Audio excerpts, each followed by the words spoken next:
They told two black teens to move from their first-class seats to make room for a white woman with status. But what they didn't know, their father owns half the tech powering that plane. And when he made one phone call, the entire crew's world flipped upside down. This wasn't just about seats. This was about dignity and the price of underestimating the quiet. The sky above the Pacific shimmered in golden hues as Flight 219 from Seattle to San Diego prepared for departure. Inside the first-class cabin of the sleek Skybridge 777 Dreamliner, the hum of quiet luxury wrapped around every detail: crystal glasses on mahogany trays, fresh orchids near windows, the scent of citrus-polished leather seats. And seated in the most coveted spots, 1A and 1B, were Jalen and Amari Thompson, 15-year-old twins from Oakland, California. This wasn't just a vacation. It was a rite of passage. Jalen, the more relaxed of the two, leaned back into the plush seat, his AirPods tucked into his hoodie pocket. The boy had just finished sophomore year and was still soaking in the surprise of their solo trip. Across from him, Amari, with her natural curls tied up in a bun, flipped through a worn copy of Letters to a Young Poet, a gift from their dad. Their father, Quentin Thompson, a billionaire tech entrepreneur and founder of Thompson Innovations, had booked the first-class seats not for comfort, but for a lesson. "You'll be on your own. Learn how people treat you when I'm not around," he'd said. "Hold your head high, but never let silence steal your dignity." So when the twins arrived at Skybridge International Terminal, they did exactly what he told them. Walked in with quiet confidence, boarding passes in hand, no personal assistant, no bodyguards. And yet, that confidence was about to be tested. Jalen glanced out the window at the tarmac, watching ground crew load luggage as the golden hour cast a soft glow over everything. Amari smiled, whispering, "We're really doing this, huh?" He chuckled. "Feels surreal. Think Dad's watching flight radar already. Probably has us pulled up on 3 screens." Just then, a poised flight attendant named Clara approached, her tone crisp but warm. "Mr. and Miss Thompson, would you like a beverage before takeoff?" Jalen, trying to act like he'd done this 1,000 times, replied, "Orange juice, please." Amari added, "Make that 2." Clara smiled, nodded, and stepped away.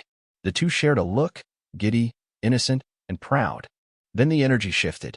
The rhythm of expensive heels echoed from the front galley. The unmistakable sound of someone entering like they owned the air.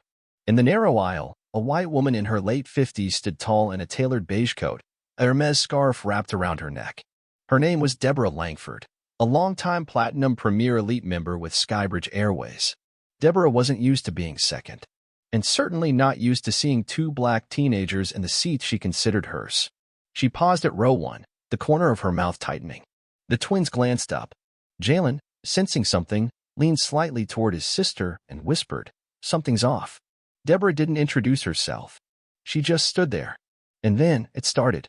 "Excuse me," she said, her voice cold and sharp, "but there must be some mistake. These are my seats." Amari blinked, unsure if she heard correctly. Jalen responded first, calm but clear. "No mistake, ma'am. These are 1A and 1B, and that's what our boarding passes say." Deborah didn't flinch. "I've sat here on every Friday flight to San Diego for the last 8 years. I always sit here." Asked the crew. Passengers in adjacent rows shifted uncomfortably. A few peeked over their newspapers, pretending not to listen. But the tension was impossible to ignore. A young attendant named Noah stepped in. "Ms. Langford, let me check again." He returned seconds later with a tablet and a look of quiet panic. "The seats are correctly booked in the name of Jalen and Amari Thompson, confirmed 2 weeks ago." Deborah scoffed. "Thompson? That means nothing to me. You must not understand. I'm a Platinum Premier. I've spent over $150,000 flying Skybridge. This is my seat." Her voice was rising. Passengers began exchanging glances. Jalen's tone remained respectful, but his jaw clenched. "Ma'am, with respect, the booking is confirmed. You can check with the gate agent again." Instead of calming down, Deborah turned her frustration toward the staff. "Get the flight supervisor. I'm not going to argue with children." Amari inhaled deeply. The page in her book remained unread, her fingers trembling slightly. Jalen looked at her, nodded once. She nodded back. The challenge had arrived, just like their father said it would. Clara returned, now accompanied by Michael Reyes, the flight supervisor. His face betrayed fatigue. Another rich person tantrum, he probably thought. But when he saw Deborah, he straightened. "Ms. Langford," he began carefully, "I understand there's some confusion, but I want these 2 reassigned." Now she cut in. Move them to the back. I'll be generous. Let them have seats 4C and 4D. Reyes looked between Deborah and the twins, then back at his manifest. Jalen calmly opened the small leather pouch next to his seat and pulled out their reservation slip, the confirmation email printed by their father just in case. He handed it to Reyes. Michael scanned it, then sighed. Everything checks out. These seats were reserved by Mr. Quentin Thompson, confirmed, paid in full. There is no error. Deborah's face contorted. The name Quentin Thompson meant nothing to her. But soon it would. I want them out of those seats. I don't care what it takes. She emphasized them like a curse word. The words hung in the cabin, heavy. Jalen looked up, not in anger, but resolve. Ma'am, he said quietly, we're not moving. Amari leaned forward, her voice unwavering. And we don't need to explain why. There was no shouting, no dramatic scene. Just two kids who had been raised not to fight with words, but with unshakable presence. And in that silence, something changed. Passengers began to pay closer attention, not with annoyance, but with curiosity. The kind that precedes a reckoning. Then, Deborah's voice, like nails on glass. This is what happens when anyone with a gold card thinks they belong up here. Jalen's hand curled into a fist on the armrest. He unclenched it. Amari looked up and met the woman's eyes. We didn't get here with a gold card. We got here with our name. Michael Reyes glanced nervously at the cabin door. He knew this situation was spiraling. He reached for the intercom and made a discreet call to gate operations. Meanwhile, Jalen leaned toward Amari and whispered, it's time. She didn't ask. She just nodded. Jalen reached into his coat, pulled out his phone, and dialed. 3 rings. Then the deep, steady voice answered. This is Quentin Thompson. Jalen spoke softly. Dad. We need you. The call ended quietly, but the shift in energy was unmistakable. Jalen slipped the phone back into his coat pocket. Amari sat upright now, no longer holding her book. Her gaze was fixed forward, her shoulders squared with a dignity that didn't need words. The air in the first-class cabin of Flight 219 had grown thicker, not with turbulence, but tension. Invisible, but undeniable. Deborah Langford stood unmoved, her arms crossed over her designer coat, lips pressed into a disapproving line. Around her, silence had fallen. Not the comfortable kind, but the kind that holds its breath before thunder breaks. Michael Reyes, the flight supervisor, stepped forward again. Ms. Langford, he said cautiously, we are resolving this. But I'd ask that you please take your assigned seat for now. This flight needs to remain on schedule. Deborah tilted her head slightly, a smirk forming. Michael, you and I both know these seats are always mine. I didn't fly 1.7 million miles with this airline to be told, assigned seat. I'm not sitting behind the curtain like some amateur tourist. She didn't whisper that last part. She said it loud enough for half the cabin to hear. Jalen took a breath, slow and measured. Not out of fear, but control. His father always told him, power is quiet. It doesn't shout, it waits, and it moves only when necessary. Michael, caught in the impossible balance of customer satisfaction and policy enforcement, took a small step back. Let me contact corporate, he said quietly, though the uncertainty in his voice was already a signal that the situation was slipping through his hands. Deborah leaned into the moment. She turned halfway, facing the other passengers, addressing them like a seasoned performer on center stage. This is the problem with modern airlines, she declared. They sell prestige to anyone with a last name and a little luck. No respect for tradition.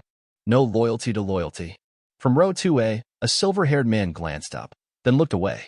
Across the aisle, a woman clutched her purse slightly tighter. No one said anything, but every word Deborah spoke landed like a public challenge, one laced with privilege and disdain. Jalen didn't respond. He didn't need to. But Amari, her lips slightly parted in disbelief, slowly turned toward her brother. She's not going to stop, she whispered. He gave a single nod. She doesn't know yet, but it's already over. The cabin door opened with a hiss. A junior flight attendant, barely in her 20s, walked briskly down the aisle and handed Michael Reyes a small device. His eyes flicked over the screen. He paused, then stiffened. From behind the curtain, near the galley, 2 men emerged in matching black suits. They didn't wear pilot stripes or flight crew tags. Their badges read Skybridge Executive Services. One was tall, square-shouldered, with a salt and pepper beard. The other younger, more compact, with sharp eyes that missed nothing. Michael stepped aside. The taller man stepped forward. Good afternoon. I'm Robert Ellis, Director of Passenger Relations for Skybridge Airways. This is Marcus Lee from Compliance Enforcement. We're here on direct order from our chairman. Deborah blinked. Her confidence flickered but didn't falter. Well, finally, she said, her voice falsely sweet. You can clear this up. These children are in my seat. Marcus Lee didn't answer her. He turned to Jalen and Amari. May I see your boarding passes, please? Jalen calmly reached into his coat, pulled them out, and handed them over without a word. Robert Ellis scanned them, then turned his tablet screen toward Marcus. The reservation code, the names, the seat numbers. Confirmed. Mr. and Ms. Thompson, Robert said clearly. Your seats are confirmed, verified, and protected under Skybridge's VIP security protocol. You may remain where you are. A few quiet gasps rippled through the cabin. Amari looked at Jalen. Jalen remained still. Deborah blinked. Once, then twice. Excuse me, she said, her tone sharpening. I don't think you understand. I am a Platinum Premier. I have flown with Skybridge since the merger with Aerovia. I earned these seats.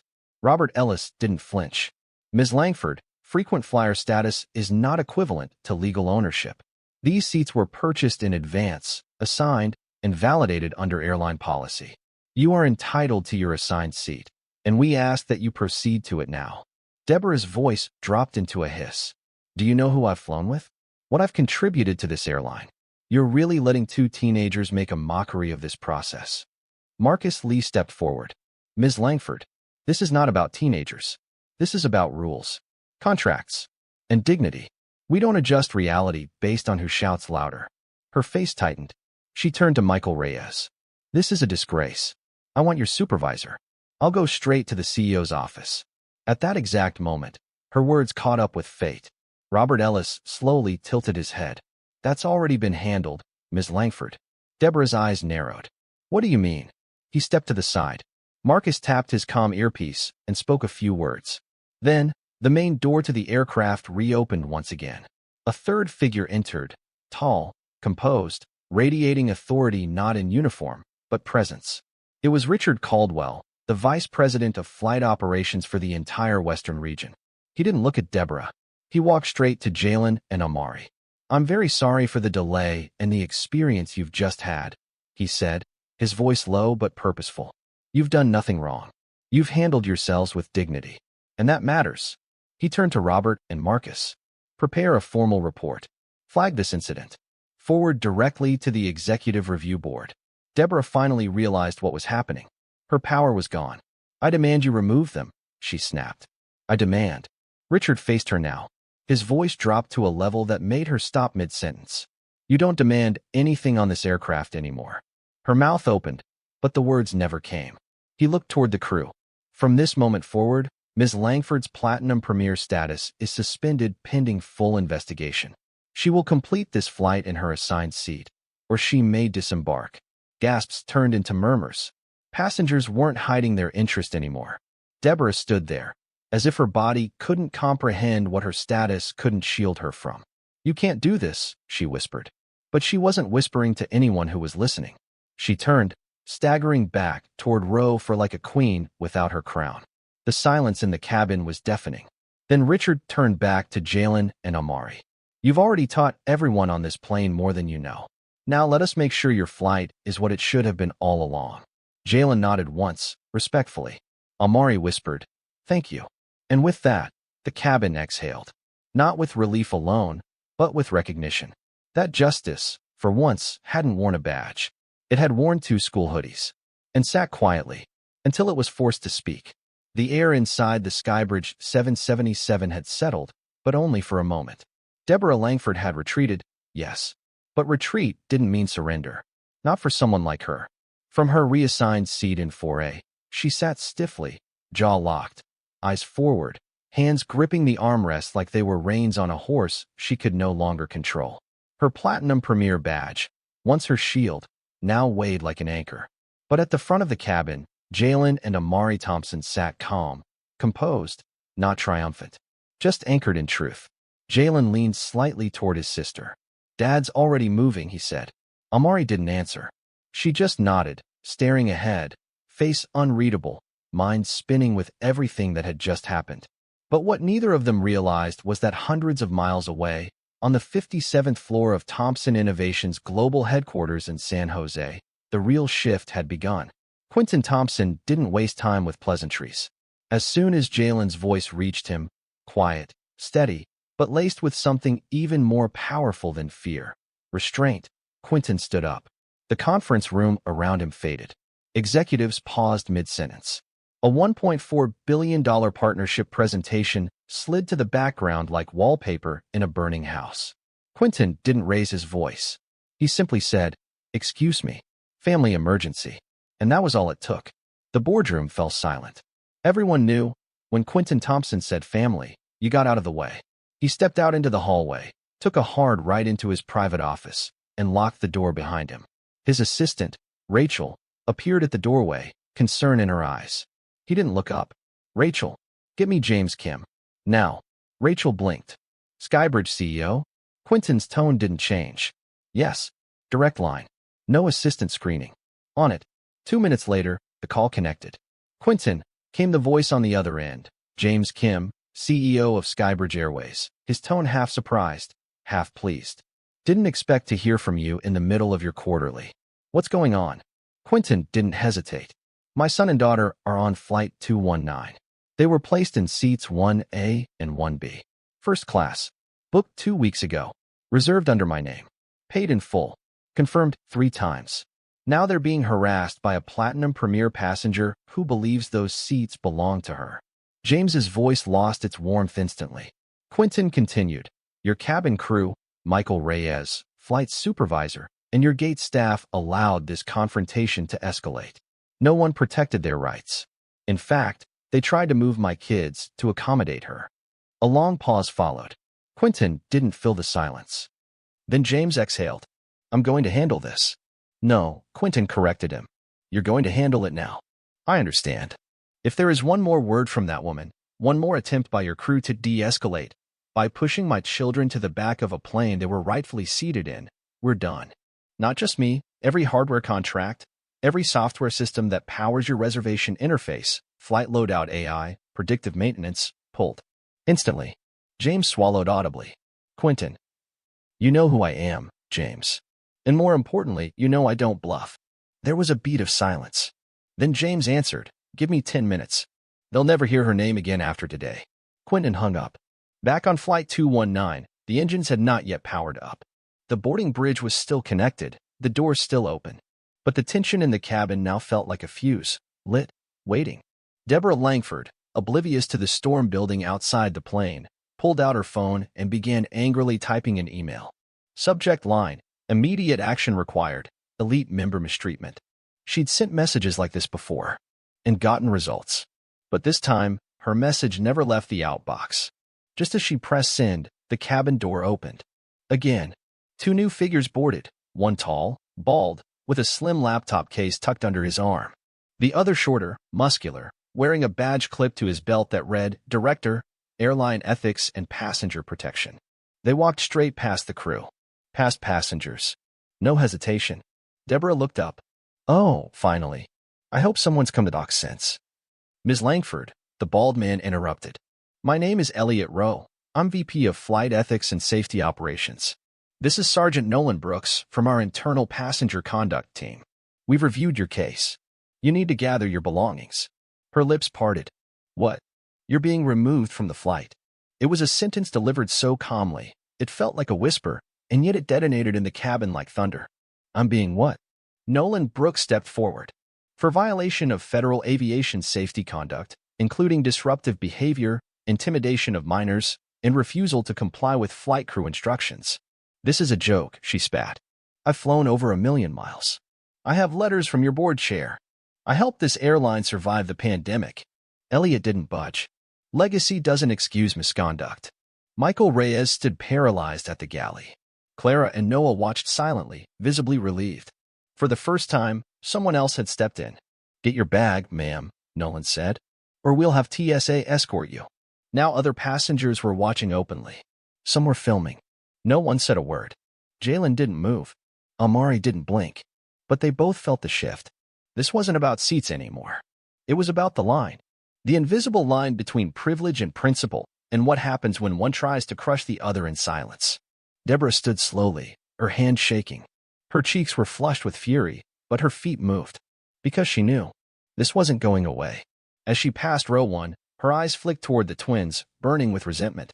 But she saw no smugness in their faces, just calm. And that silence was louder than any insult she had hurled. Elliot and Nolan escorted her off the plane without force, without fanfare. Just finality. When the door sealed behind them, a soundless wave passed through the cabin. A weight had lifted. The air felt real again. A few passengers clapped. Others just nodded to themselves. Michael Reyes looked at Jalen and Amari, but couldn't bring himself to say anything. He walked toward the front of the plane and disappeared. In the cockpit, Captain Elena Garcia, having monitored the updates via comm, switched on the intercom. "Ladies and gentlemen, we thank you for your patience. We're ready to push back. Please ensure your seat belts are fastened. Cabin crew, prepare for departure." But to Jalen and Amari, the flight had already taken off long before the wheels moved. Because justice didn't always come with a bang. Sometimes, it came through a phone call, a quiet truth, and two teenagers who refused to look away when they were told they didn't belong. The engines of Flight 219 finally roared to life. The aircraft gently rolled back from the gate, the tension of the last 40 minutes slowly melting into the hum of motion. But for many on board, especially in the front cabin, the real turbulence had already passed.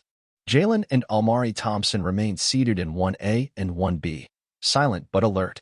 Their backs didn't rest fully into the seats. They were still holding the shape of the conflict that had unfolded moments ago. The confrontation with Deborah Langford wasn't just a misunderstanding over seating. It had revealed something deeper. And now, the world outside that plane was catching up. Far above the clouds, 36,000 feet in the air, justice wasn't finished writing its script.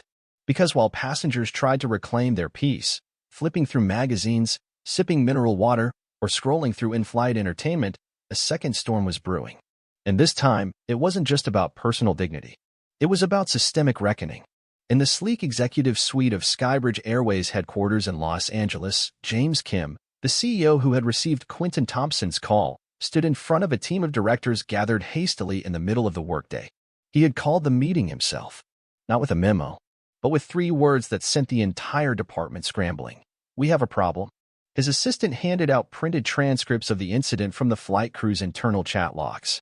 James didn't sit down. He began. "Our airline didn't just mishandle a customer dispute.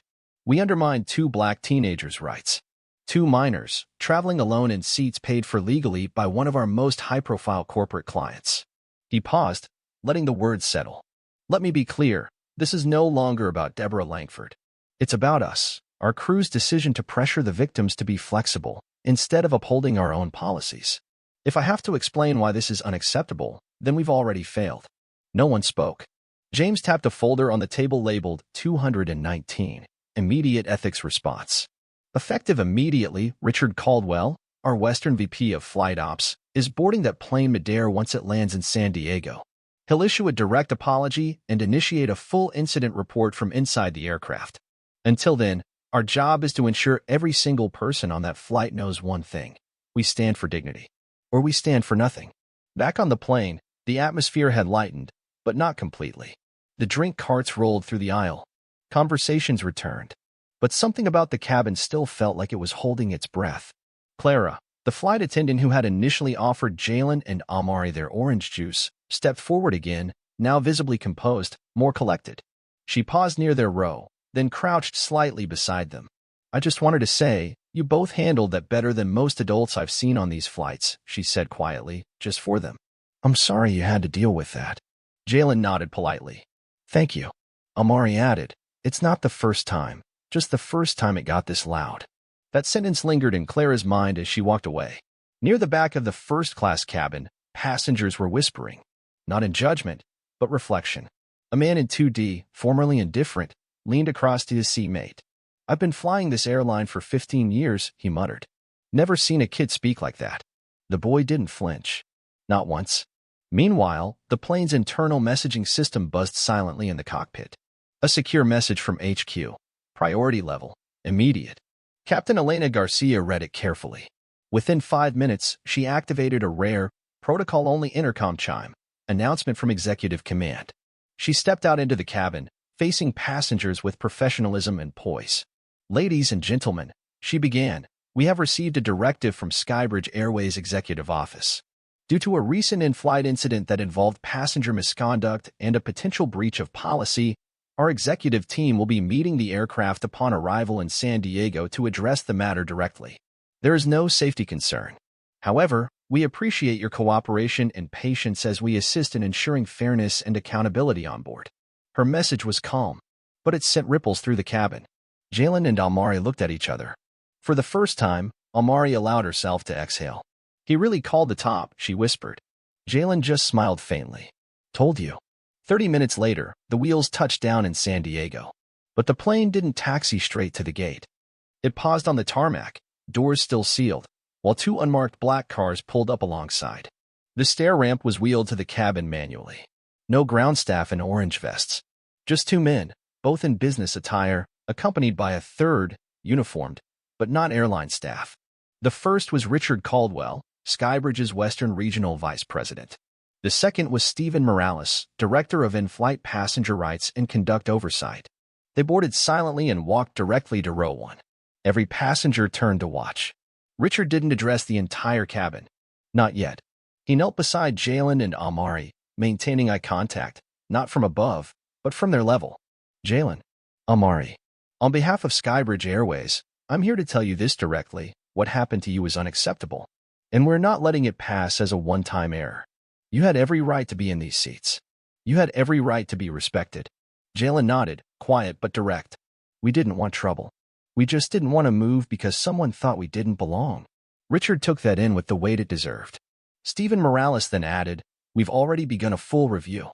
2 crew members from your flight will be temporarily suspended pending investigation. The passenger who harassed you has had her elite status revoked." Amari's eyes widened slightly. "You mean she's off the list?" Richard confirmed. "Permanently." From a few rows behind, a quiet, "good," escaped someone's lips. No one disagreed. Then Richard stood. He turned to the entire cabin. "Ladies and gentlemen," he began, "we're aware many of you witnessed an incident earlier involving a first-class seating dispute. Skybridge Airways does not, and will never, tolerate discrimination, harassment, or unethical treatment of any passenger, regardless of their age, race, or perceived social status." A murmur of quiet agreement rippled through the rows. "Today," he continued, "you watched 2 teenagers demonstrate more poise, more dignity, and more respect than some of the most experienced adults we've flown. Let that be the standard." He paused. Then, nodding to Captain Garcia, he concluded, "The plane is now cleared to taxi. We thank you for your patience. But more importantly, we thank you for witnessing accountability in action." As he turned to leave, something unexpected happened. Applause. Not loud. Not forced.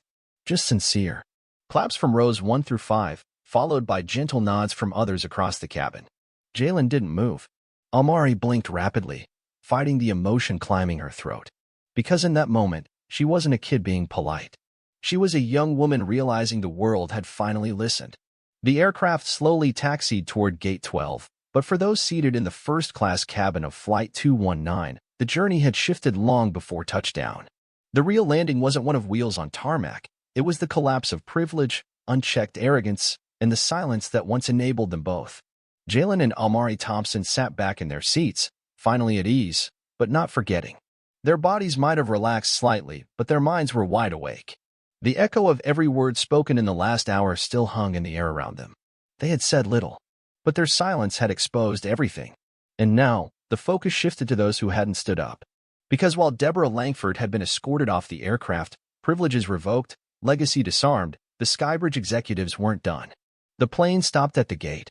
Before any door opened or a single passenger stood up, Richard Caldwell and Stephen Morales turned their attention toward the crew. Flight Supervisor Michael Reyes stood near the galley, attempting to avoid their eyes, while attendants Clara and Noah stood nearby, one nervous, one uncertain. Richard's voice was calm, but commanding. "Mr. Reyes, please remain where you are. We have questions to address before any deplaning begins." Michael turned, stiff. "Of course, sir." Stephen Morales stepped forward, holding a printed passenger report in his hand. "Mr. Reyes, according to our internal timeline, you were informed, at gate and in-flight, that seats 1A and 1B were legally reserved and confirmed for Jalen and Amari Thompson, correct? Michael swallowed. Yes, I received that confirmation. And yet, Stephen continued, you continued to pressure them to move in favor of another passenger. A passenger with no reservation, no reassignment order, and no authority. I was trying to de-escalate, Michael replied, voice thin. To avoid delay. That's not de-escalation, Richard cut in. That's capitulation.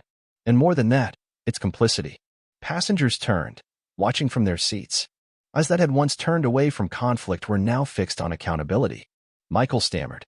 Ms. Langford was threatening to file a complaint with the executive board. She's known to the airline. I thought. You thought that protecting the feelings of a Platinum Elite member was more important than protecting the rights of two paying passengers? Stephen said, cutting through the excuse like a scalpel. Jalen and Amari listened silently, never moving. They didn't want revenge, but they needed the truth acknowledged. Stephen turned toward Clara and Noah. Did either of you ever attempt to move the Thompson children or express that their seats weren't rightfully theirs? Noah quickly shook his head. No, sir. I stayed neutral. I followed the manifest. Clara hesitated. I told them I'd check the system again when Ms. Langford insisted, but I never asked them to move. Richard nodded slowly, then turned to Michael. Mr. Reyes, effective immediately, your status as flight supervisor is suspended pending full investigation for failure to enforce passenger rights protocol, dereliction of duty, and contributing to a discriminatory on-board incident. Gasps rippled through the front of the cabin. Michael's face drained of color. But this isn't how he tried to defend himself. Stephen Morales cut him off. No, it's not how we do things. It's how you did things. And that's the problem. Clara looked away, biting her lip. Noah remained still. Stephen turned to the uniformed officer waiting discreetly at the front of the aircraft. Escort Mr. Reyes to the tarmac for immediate debriefing. Michael didn't argue. He just nodded once, removed the silver badge from his lanyard, and handed it over. The officer gently touched his arm and led him off the aircraft, his footsteps heavier than any turbulence could have made them.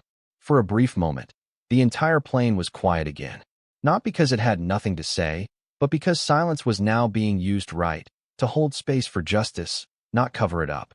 Richard turned to Clara and Noah one last time. If you witnessed something and stayed silent out of fear, this is your reminder. Silence protects the wrong side. Every time. He didn't raise his voice. He didn't need to. The cabin door opened. The jet bridge extended. Gate 12 was now active. But no one rushed to leave. Passengers filed out row by row, many taking an extra glance at the two teenagers in row 1. Not gawking. Not staring. Just respecting. A businessman in 2D paused briefly. I hope my kids grow up like you too, he said. Then moved on. A middle-aged woman in 3A stopped and nodded at Amari, then at Jalen. That was courage. Not loud, but real. They didn't answer. They didn't need to. Courage doesn't always speak. Sometimes it simply endures. As the final passengers stepped off, Richard Caldwell remained behind. He looked at the twins, this time not as an executive, but as a father. You didn't just change a policy today, he said. You changed a culture. Jalen looked up. We didn't want to. We just didn't want to move. And that, Richard said, is exactly why it mattered. Outside, cameras had already gathered. Word of the incident had traveled fast. Media trucks, airport security, and Skyline's PR team were all scrambling to manage the growing attention. But inside Gate 12, in the stillness that followed justice, Amari finally let herself breathe. Not just the kind that keeps you alive. The kind that reminds you, you were right to stay seated. The door had closed on Flight 219. But for Karen Langford, the story was far from over. Removed from the aircraft, stripped of her Platinum Premier status, and escorted into a private corridor away from the gate, she was no longer a customer. She was a liability. For the first time in years, Karen wasn't being offered champagne or priority boarding. No one greeted her by name. No gate agents whispered apologetically as they adjusted itineraries to suit her whims. She had become something she had spent her whole life avoiding. Accountable. Yet even now, her mind refused to accept what had happened. Inside the small private room where she'd been asked to wait for security clearance, Karen paced like a lion in a shrinking cage. Her heels clacked against the tile floor as she clutched her Chanel handbag like it could still open doors. This is insane, she muttered to herself. Those kids, children, they embarrassed me. I've been loyal to this airline since before they were born. She pulled out her phone. No signal. Of course. Airport security zones were notorious for that. The anger twisted inside her, morphing into desperation. Her hands shook, not with fear, but disbelief. The very systems she once commanded had turned against her. And it wasn't because she did something wrong, she told herself. It was because the world had changed. Too much. Too fast. Elsewhere in the terminal, the buzz surrounding the incident had already reached critical mass. Word had leaked, first through texts from passengers, then social media posts. Platinum passenger removed for harassing black teens in first class. Skybridge execs intervened mid-flight to defend 2 kids. One blurry photo of Jalen and Amari seated quietly in 1A and 1B had already gone viral. No captions, just raw power. And in that photo, viewers saw everything. Calm dignity, unshakable presence, and the collapse of an old narrative. Back at Skybridge HQ, CEO James Kim stared at the incoming media alerts on his screen, then pressed the speakerphone. Status on Langford? A voice answered. She's in the holding lounge. Security has advised she's non-compliant. Angry, but not physical. Keep her there. Offer her nothing. She needs to understand this isn't her airline anymore. In another terminal, passengers were beginning to recognize Jalen and Amari as they walked out of the arrival gate. Quiet nods. A few murmured thank yous. No fanfare, just a trail of awareness following them. At baggage claim, a journalist tried to approach. Amari raised her hand calmly. No comment. Jalen smiled politely. We just flew here. That's all. That was enough. Because the world had already picked sides, and the footage from the cabin, now released by multiple passengers, made it clear who had stood for dignity and who had tried to sit on it. Meanwhile, inside the holding room, Karen's breakdown reached its final stage. I want to speak to the CEO, she shouted. You hear me? I want James Kim. The security officer at the door didn't respond. I built this airline, she barked. I flew out of loyalty when others jumped to cheaper brands. I brought in clients. Where are those children's clients? What have they done? Still, no response. That silence, that unbearable, unforgiving silence, felt louder than applause. It was then Karen did something no one expected.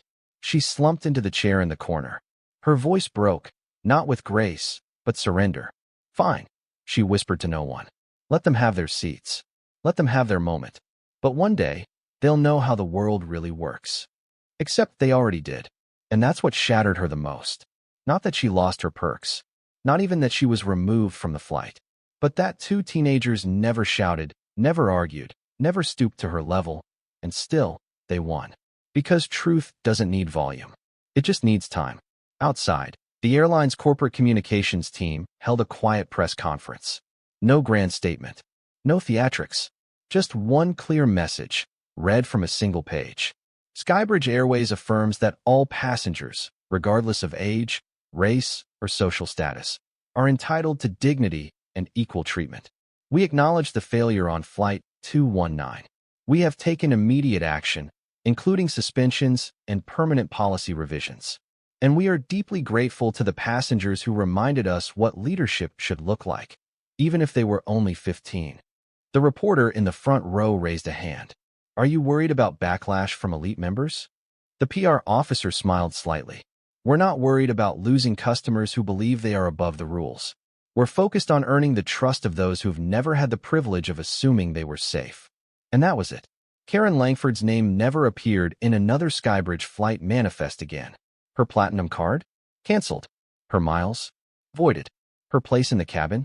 Replaced by an unspoken promise that no seat, no matter how expensive, would be worth more than human respect. As for Jalen and Amari, they didn't need an apology tour. They didn't want headlines.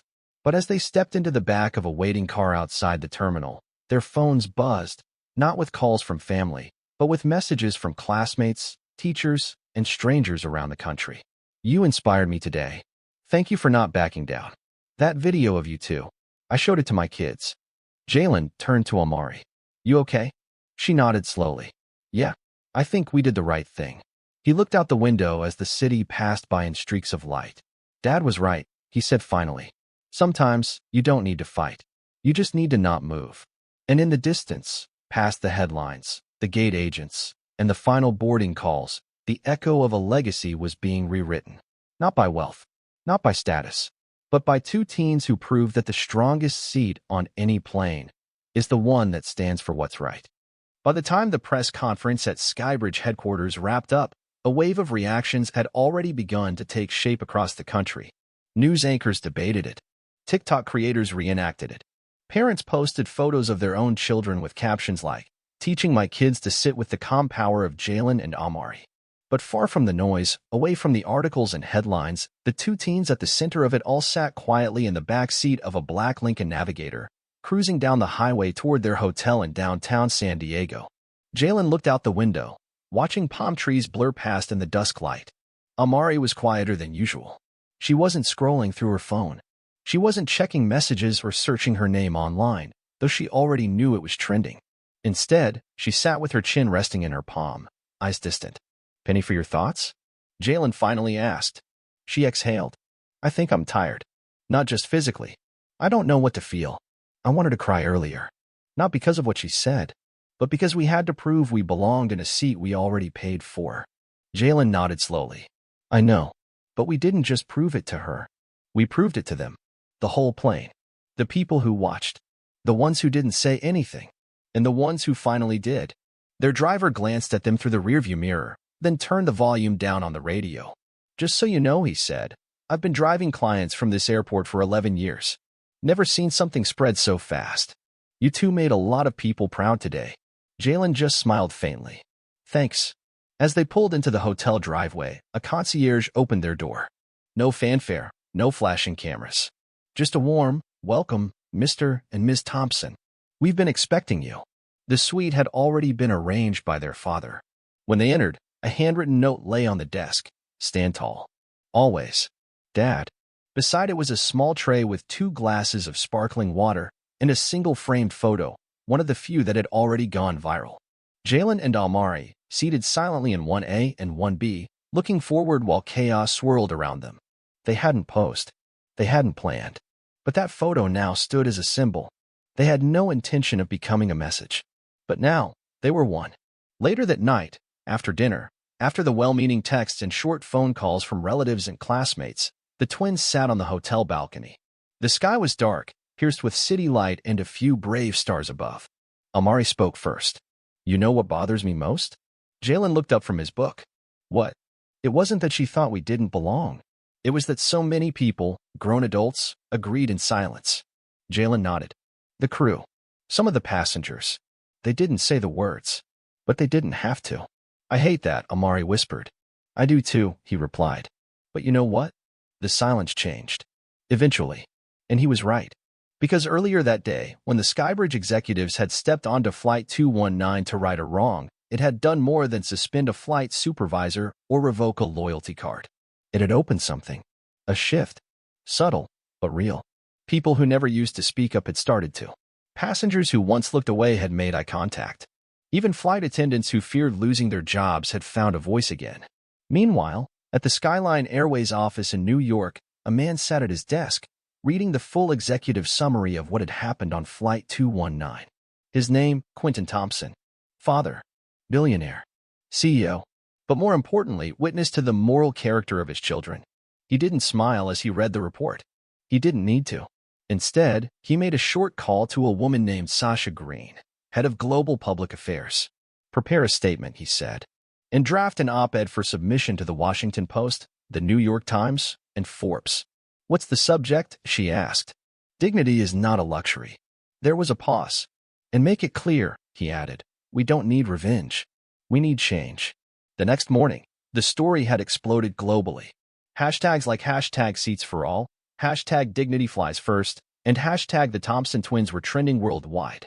Skybridge Airways' website posted an open letter titled, "A Promise to Every Passenger." It included a public apology, details of internal staff retraining programs, and an announcement that Jalen and Amari's experience would become a core part of their annual ethics and inclusivity training. They didn't name them in the letter, but everyone knew who it was for. That same morning, a small handwritten envelope arrived at their hotel suite. It had no return address.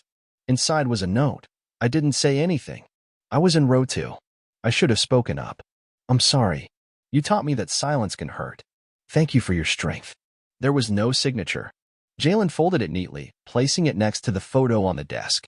He looked at Amari. I think we didn't just stay in our seats, he said. We made everyone look at theirs, too. Amari smiled, but there was sadness in it. Do you think this will ever stop happening? Jalen shrugged. Not tomorrow. But maybe.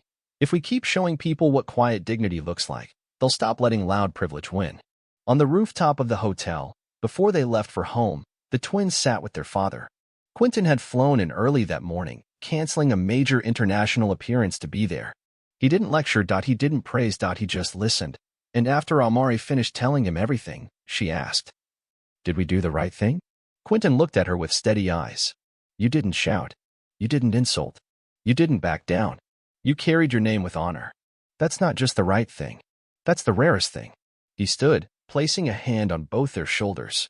You've reminded a world that forgot that dignity isn't something you earn with miles or medals. It's something you protect, especially when someone tries to take it from you. And with that, they left the rooftop. No red carpets. No press. Just 3 people walking back through a world that now saw them more clearly. 3 days after Flight 219 landed, something remarkable happened. It wasn't loud. It wasn't advertised. It wasn't even televised. But on the homepage of Skybridge Airways, beneath its signature image of a soaring aircraft above the clouds, a bold new banner appeared, a new commitment. Dignity flies first. Below it, a public letter signed by the CEO, James Kim, acknowledged everything. We failed. And in that failure, we were taught.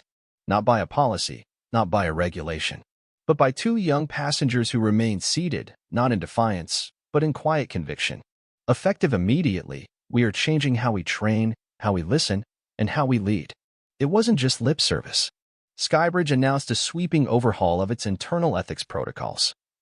A mandatory training program for all flight staff focused on implicit bias, conflict resolution, and cultural sensitivity.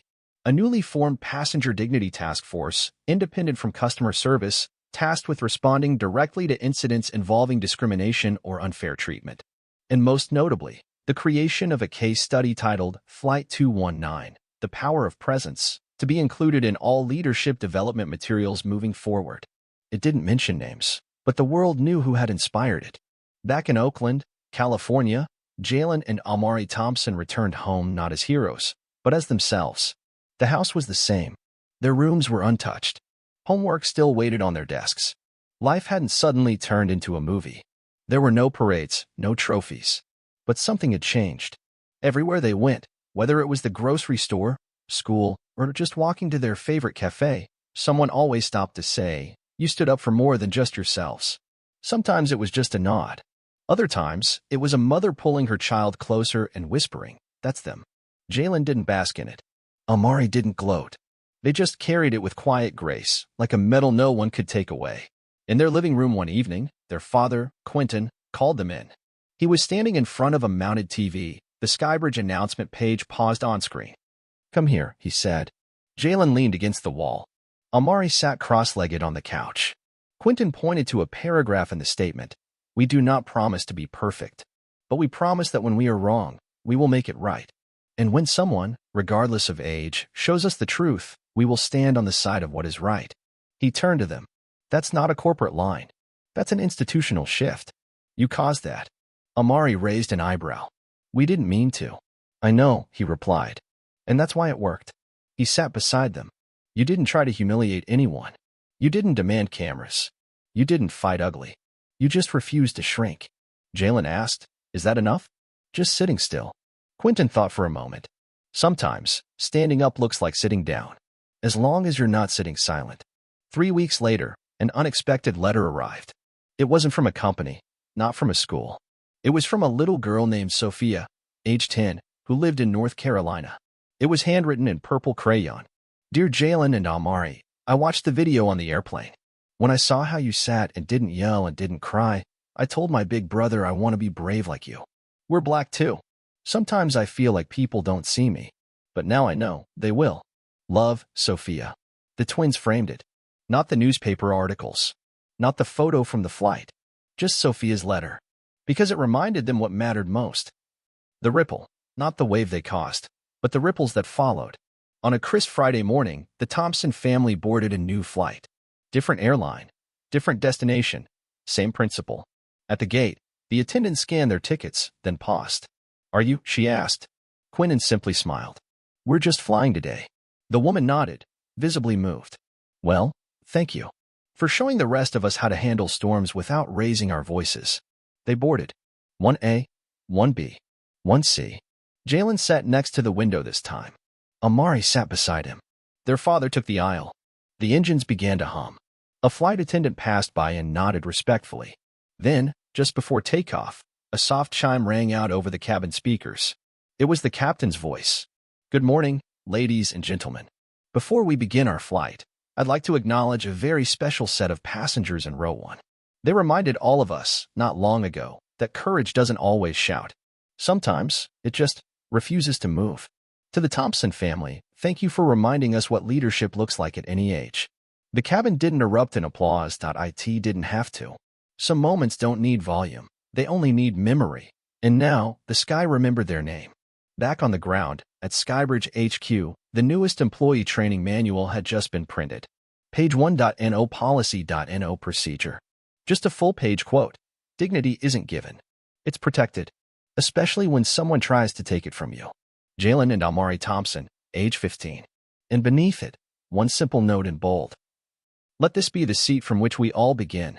Sometimes, the loudest message comes from those who say nothing at all. Jalen and Amari Thompson didn't raise their voices. They didn't argue. They didn't demand cameras or viral hashtags. They simply stayed seated, calm, firm, and unshakable. And that simple act of quiet resistance became a national statement. Their story reminds us that dignity is not something you ask for, it's something you defend, even when the world pretends you don't deserve it. The real lesson? You don't have to shout to be heard. You don't need status to spark change. What you need is the courage to hold your ground when someone tries to move you off it. In a world that still judges people by their age, race, or appearance, standing still with grace might just be the most powerful move of all. If you believe respect should never depend on skin color or status, show it. Leave a comment with dignity first.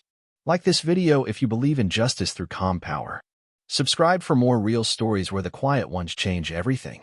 Your voice matters, and sometimes, it starts by choosing not to move.